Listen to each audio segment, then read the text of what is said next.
Hey guys, good morning. Yeah, we're at our beautiful home down here in Arizona. Grandkids are out running around raising hell. I just wanted to talk to you a little bit today about something that's super important to understand, and I don't think most people understand it. And I hate to get too sciencey, put my doctor's hat on too much because it can get confusing and overwhelm some people. But I think in this instance, what we're talking about today about why we can't train the way we did when we were in our 20s, 30s, and even 40s, why we can't train that way when we're in our 50s, 60s, and beyond.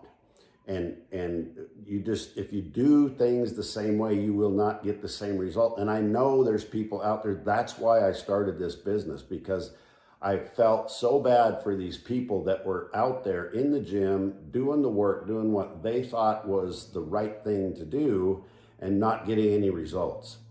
And so what I teach my clients here, what all of my team understands is a whole different level of, you can either call it biochemistry, physiology, anatomy, it's all of these things together. But you have to understand these things because that's what the difference is. So I'm going to make an attempt here to take, what would normally take very smart people years to understand. I'm going to try and make it understandable to, the rest of us folks that maybe don't have that level of knowledge or don't even want to know that. But I think it's so important that we understand this. So what ends up being the major problem as we get older is a cell signaling problem, okay? It's not any of these other things that people are talking about. It's not, how you lift weights, or it's not how you run, or how you work out, or chicken and broccoli, and yeah, those things matter, but at the basic level, it comes down to a cell signaling problem. Okay, and what most people, even what I was taught in school, at University of Washington years ago, which was the cutting edge program in the country. A lot of people think dentists are trained differently, but our first year we were actually in the same exact classes with the medical students, sitting side by side, learning the same things that I'm going to tell you a little bit about here now. But the way I was taught was that this all starts with genetics, right? With genes. And the genes are what, predetermine us to certain dispositions. And to a certain extent, that is true.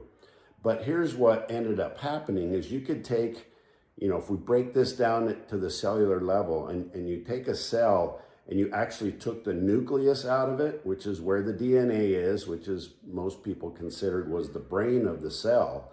If you, and that's where your genetics were, right? If you took that nucleus out of the cell, that cell could actually live for sometimes up to a month. And people are going like, well, what the hell is going on here? How can this cell live for a month without its brain, right? Because we can't live without our brain, right? It coordinates all of these things, right? Respiration, all that heartbeat. And so people started looking at, there's something else that controls life beyond our genetic code.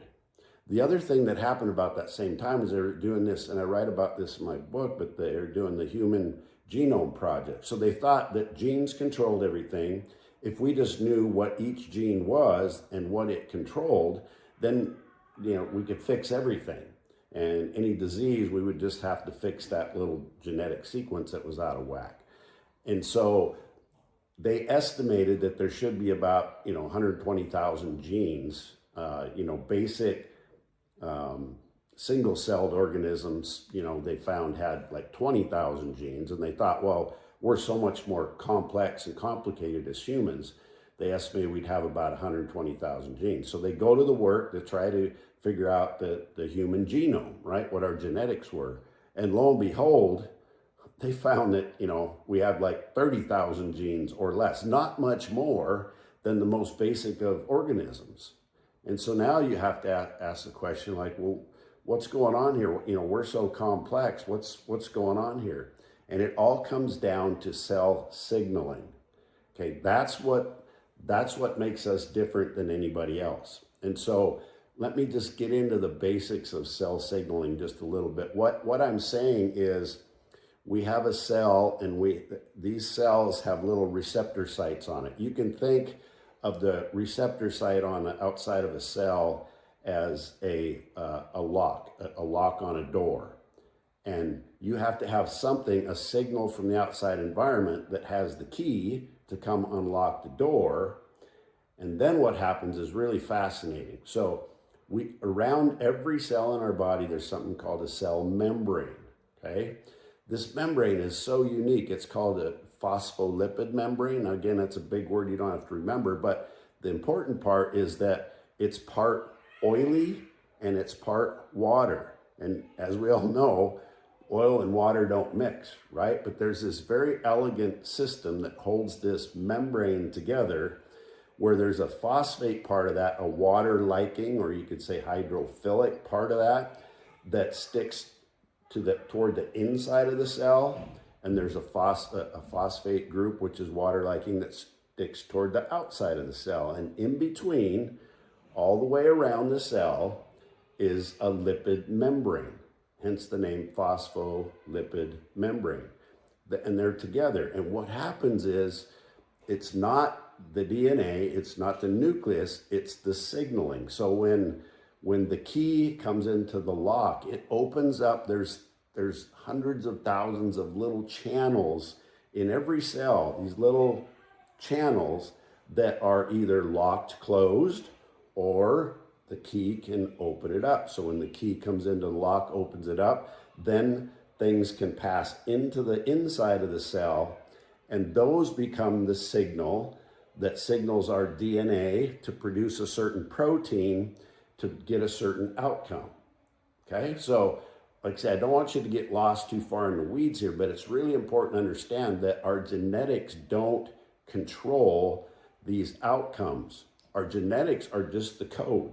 And when we need a certain protein, like to grow muscle or to grow bone, that's because of certain proteins. What we need is the signal to bind to the outside of the cell to unlock the lock, so that signal can go inside the cell and our DNA can produce those proteins that are needed to grow muscle or whatever it is. So we can really quickly see it's not a DNA problem or a genetic problem, it's a cell signaling problem, okay?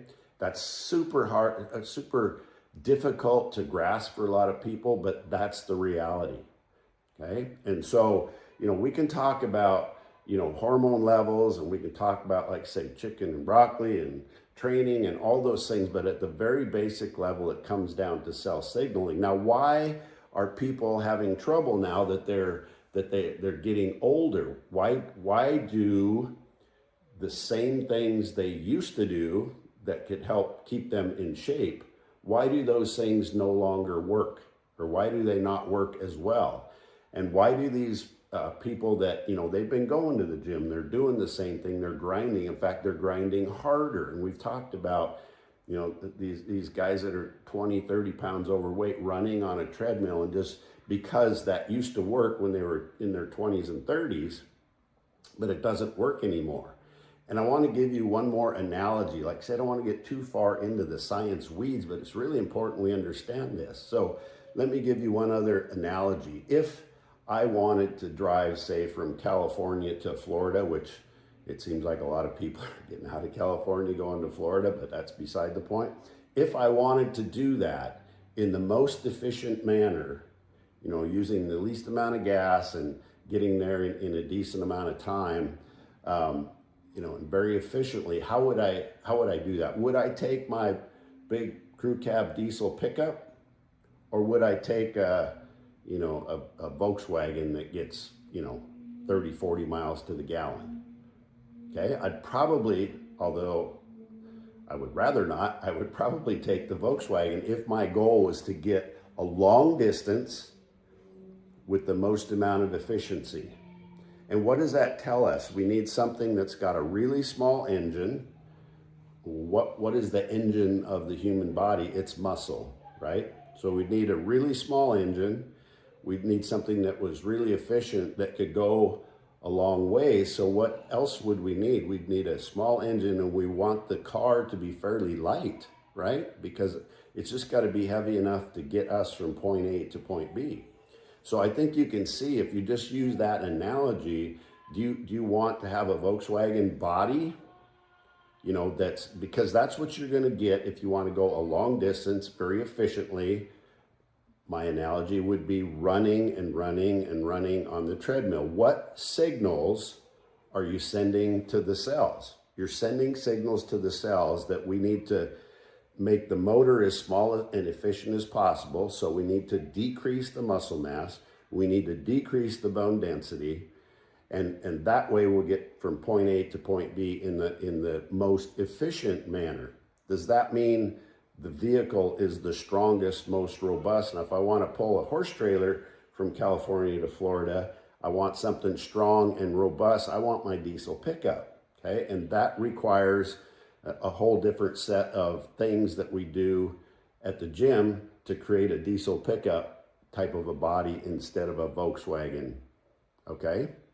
I hope that makes sense. So I wanted to preface everything I'm going to say about how you're training and why for the people that are going to the gym, I mean, God forbid, a lot of people aren't even doing that. And when I say gym, I just mean dedicated time, mental space for something that stresses your body. Okay, it doesn't have to be, like I've talked about before, it doesn't have to be a Navy SEAL workout at the most beautiful gym in the country. You can do this in your garage. I've got guys that live out in the country, and their workouts are moving this pile of hay, these bales of hay, from here to over there, and maybe doing a squat with them, maybe doing a farmer's carry with. I mean, I'm just saying there are ways to do this, but you have to send the right signals to the cells to get the result that you want. Okay, so it's super important to do that. So that's why training becomes mandatory with age, because you lose muscle faster than you think. This whole concept of sarcopenia is a big deal. And it's, we used to think that that's just a natural part of aging controlled by our genetics. And now we know it's not the genetics that's the problem, it's the cell signaling that's the problem. And if we do a few of these things right, we'll send better signals to the cell. We'll send signals to the cell that stimulate growth instead of stimulate, getting weaker and less capable mentally and physically over time, okay? It's just really important to understand that. So after 40, we lose muscle, we especially the fast twitch fibers. So the stuff that helps you get out of the way of the rock that's flying toward you, the jump out of the way of the bus, those types of things, they're super important. And also, those fast twitch fibers, a lot of people, what do you hear? They fall and break a hip, and then they have to lay in bed, and then then they get pneumonia and well, it starts with falling and breaking a hip. So the more fast twitch fibers you can have to get out of the way or catch yourself if you trip over something, which we all do, obviously that's a better thing. Also, less muscle mass means you have a slower metabolism, and one of the biggest things I can do is help people burn more calories while they're sleeping, because that's the way, again, you're sending two signals to the cell. You're sending a signal that, oh, we have time to rest and repair and recover, and you're also sending a signal to the cell that, everything's good to go here. And so we can raise our metabolic rate. We don't have to be storing fat because we're not eating properly. We don't have any problems with these hormonal shifts because we're sending the right signals to the cell. I mean, we don't have to have testosterone and growth hormone decreasing if we're sending the right signal. We don't have to have our cortisol, which is the stress hormone, which there's no way we can recover if that's chronically high like it is, because we're on our damn phones all the time, or we're stressed about work, or we're stressed about money, whatever that is. All of those things that can really take its toll. And guess what else? This long, steady state, grinding type cardio, thinking that you need, that you're getting older, you're getting fat, and so, well, I just need to work harder. I'm just not working hard enough. No, you're sending the wrong signals. And that's where, your insulin sensitivity starts to become less. All of those things, again, they're because of this cell signaling. The other thing is your mitochondria don't get stimulated. And mitochondria, as we all have heard, right, they're the powerhouses, the engine of the cell, and that's true. But it's not just the individual mitochondria themselves not functioning as well, it's that you have fewer of them. Guess what happens? If you send the right signals to the cell, you can actually clean up the bad mitochondria and create new ones. But you've got to send the right signals to the cell. Then you'll have more energy production, you'll feel better, your body can recover, and long duration cardio teaches the body to conserve energy, right? The Volkswagen, not upgrade your capacity. Smarter training is these short, intense signals that force the mitochondria to say, hey, what the hell's going on here? Adapt, get stronger, get rid of the ones that aren't helping us anymore, okay? Cell signaling. The other thing that happens is your recovery capacity declines. You just don't recover like you did when you're 25. That inflammation, which can be a good thing, right? If you roll your ankle and it swells up, most people think that's a bad thing. It's actually a good thing because that inflammation is all these cells coming in there. Again, cell signaling. These cells coming in there to repair and grow the health and wellness of that particular joint. So inflammation can be a good thing. Without it, your ankle would never heal. However, the problem is that when we have chronic inflammation, we've got inflammation at the cellular level that's affecting all of these things, then it's a really slippery slope and it's hard to recover from that. So smarter training, it's for stimulation and recovery. It's not punishment, okay? And there's a big difference. So, and your body doesn't care how tired you are, but it responds to what are some of the signals we want to send. We want to send muscle tension. When the muscle is being contracted, it increases the tension in the muscle. That's one of the signals that say, hey, we got to grow. And it starts that whole process. Things get across that phospholipid bilayer. It sends signals to the inside of the cell, which sends signals to the DNA. Hey, I need you to code this protein for me so I can start to get stronger and bigger. It's, again, starts with cell signaling. The intensity of the exercise, same thing.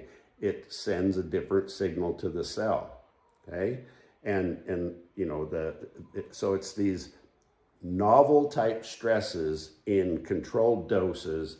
That's what we do here. That's why we get such crazy results that other people don't get, because we understand this. Myself and my coaches, we understand this, and we develop training protocols for you and your body from your starting point to signal the cells in the correct way. Okay, it's just so important to understand this stuff. And so a lot of people, they can actually feel it. They don't necessarily feel out of shape, but they feel puffy, inflamed, tired, achy. All of that is because of poor cell signaling. Okay, and the other thing is your goals usually change with age. Right? When we're younger, we train for the mirror muscles, and we train to be the coolest, strongest guy, whatever it might be. And I'm not saying that you can't train that way as you get older, because the way I look at it is we train to make the body the most efficient possible, to make it the least inflamed possible, to make our cell signaling like out of this world, fast, sharp, and in the proper way. And guess what the side effect of that is? When you do those things, the side effect is you look pretty damn good at the beach too, right? With your shirt off. So, that it's kind of getting the cart before the horse with a lot of people. But the goal of training as we get older, you just want to stay powerful. You want to stay capable. And like I write about in my book, I want you to be hard to take down. Or pack a lot of lead, right? The guys that I run with, and the guys in this program for the most part understand what I'm talking about when I say this.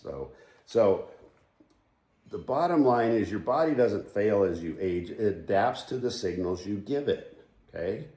And after the age of 40, smarter signals beat hard work any day.